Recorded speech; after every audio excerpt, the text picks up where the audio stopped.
Hello friends, आज हम पढ़ने जा रहे हैं exterior angle property of a triangle. सबसे पहले स्टेटमेंट देखिए। If a side of a triangle is produced, the exterior angle so formed is equal to the sum of two interior opposite angles. तो पहले डायग्राम बनाते हैं और ध्यान से समझते हैं। मान लीजिए हमारे पास ये ट्रायंगल है। ट्रायंगल का नाम दे देते हैं A B C. A B C. सबसे पहली लाइन क्या कहती है? If a side of triangle is produced. मान लीजिए हम इस BC को प्रोड्यूस कर देते हैं, यानी कि आगे की तरफ बढ़ा देते हैं, और लेट्स सपोज इसे प्रोड्यूस किया और हम इसका नाम एक पॉइंट का दे देते हैं D। तो पहली line, if a side of a triangle is produced, तो देखिए हमने एक साइड प्रोड्यूस कर दी।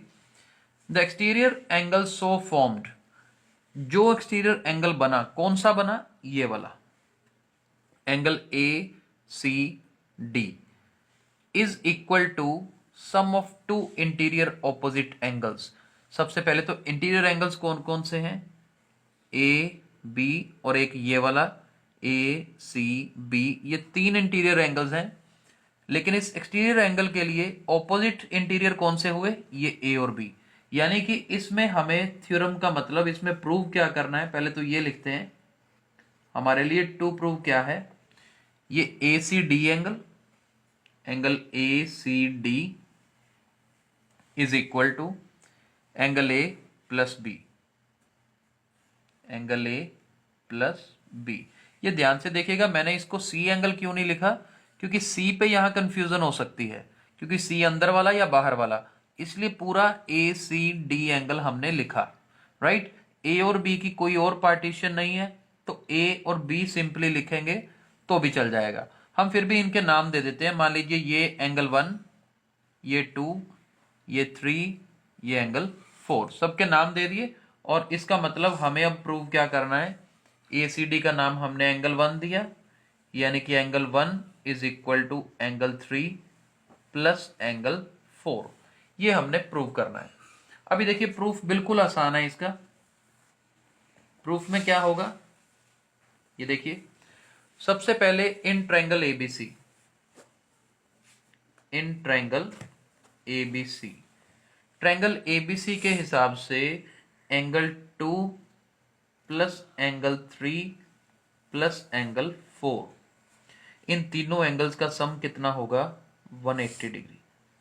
क्यों होगा? Bye angle sum property of the triangle. ये पूरा लिखना, bye angle sum property of the triangle. Right? एक इसे हम नंबर 1 इक्वेशन मान लेते हैं। और दूसरा ये देखिए 1 और 2 दोनों एक ही लाइन पे एंगल्स आते हैं, so these form a linear pair, यानी कि एंगल 1 प्लस एंगल 2, ये दोनों एंगल्स का टोटल भी कितना है? 180 डिग्री है। इसे हम 2 मान लेते हैं, और इसका रीजन क्या होगा? लीनियर पेयर एंगल्स, कि ये दोनों एंगल्स मिलके लीनियर पेयर बनाते हैं। राइट? अब देखिए ये दोनों इक्वेशंस को अगर कंपेयर करें फ्रॉम इक्वेशन 1 एंड 2, ये देखो इन तीनों का टोटल भी 180 है, इन दोनों का टोटल भी 180 है, यानी कि ये दोनों लेफ्ट साइड्स आपस में इक्वल होंगी। देखिए लिख के देखते हैं, angle 1 plus angle 2 is equal to angle 2 plus angle 3 plus angle 4। Right? अब देखो लेफ्ट साइड में भी एंगल 2 आ रहा है, राइट साइड में भी एंगल 2 आ रहा है, यानी कि एंगल 2 से एंगल 2 कट सकता है। हमारे पास क्या बचा? अब लेफ्ट साइड में बचा एंगल 1, राइट साइड में क्या बचा? Angle 3 plus angle 4।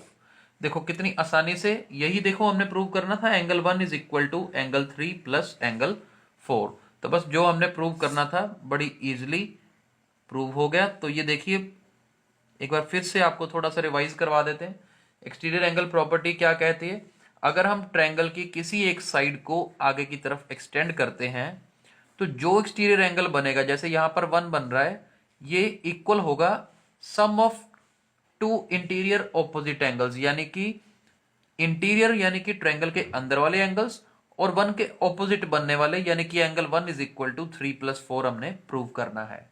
और बड़ा इजी तरीका लगाया, 2 + 3 + 4 180 डिग्री, और इधर से 1 + 2 इज इक्वल टू 180 डिग्री।